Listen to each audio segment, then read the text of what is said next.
Hey, what's up, Hewitt Graphs? This is my video response to Ricky Russo. Sadly, if I'm going to go about my favorite card, I actually sent that away to a buddy to go out to PSA. That would be the 89 score Barry Sanders. As you can see, if you watch any of their videos, like, grew up idolizing Barry Sanders, and he was my everything. I'll tell a couple stories here. Like, I used to have dreams as a little kid that he'd come over and eat spaghetti with my family and have like a spaghetti dinner, and then I'd wake up and I'd be so sad that it wasn't real. But I spent about 20, so I'm 30 now, spent about 20 years trying to get that card. And my best friend when we were kids, probably about 10 years old, like, his dad had a lot of money and my family didn't, and his dad collected cards too. So I remember he brought him home the complete set of the 89 score, which, you know, has Troy Aikman and Dion and, you know, Derek Thomas, the list goes on. And like, my whole life I spent trying to get that set. Finally, miraculously, one day on eBay I found it for like $50.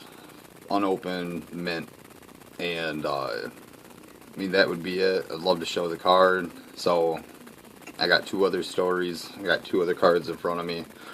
I can go basketball or I could go baseball.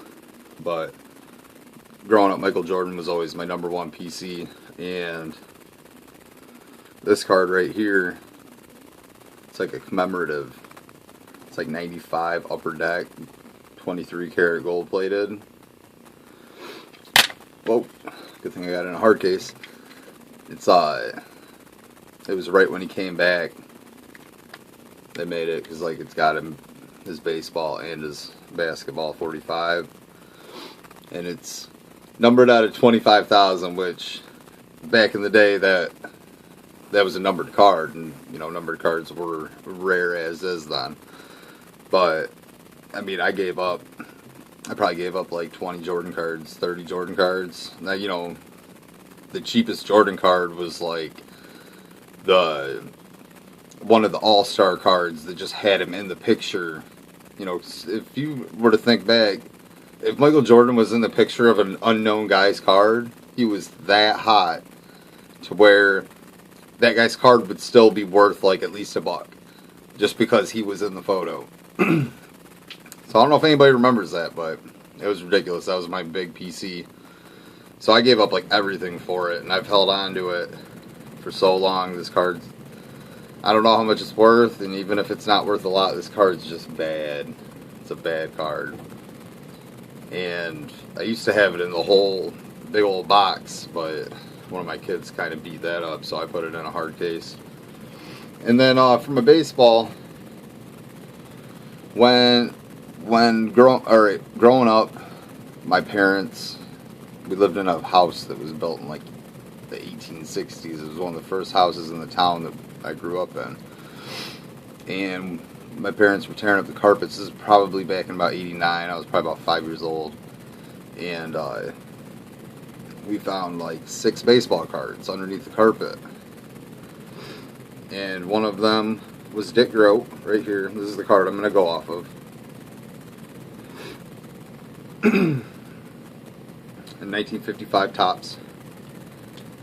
And the other one was a 1955 Topps Ernie Banks, which was like a second year card, and at the time it was worth like about $200, $180. And I mean, it was, as you can see, for being underneath carpet for like 40 years, this card's not in that bad a shape. And the Ernie Banks was in a little bit better shape. But my friend swindled me. I mean, I'm talking, we were maybe 6 years old, something like that. And yeah, I'd be 6. 1990 Pro Set, Barry Sanders, Rookie of the, or the card where he's holding up the Rookie of the Year trophy. I thought that was his actual rookie card,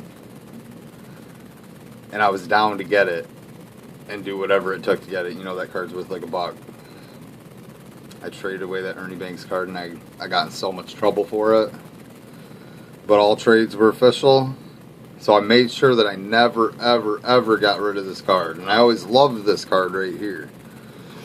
It's one of my #1 cards, just out of sentimental reason. It's like it was, if not my first card, one of the first cards I can ever remember.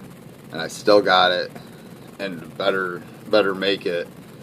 Like, I sent it to him last year, and he signed it for me, and I got to tell him about how I found it underneath my carpet, and how it was and will always be one of my favorite cards, and just the story behind it all, and how, you know, I was a little kid and his name was Dick Grote, and I thought it was just the funniest name in the world. I told him all about it, and he wrote back, signed so many things for me.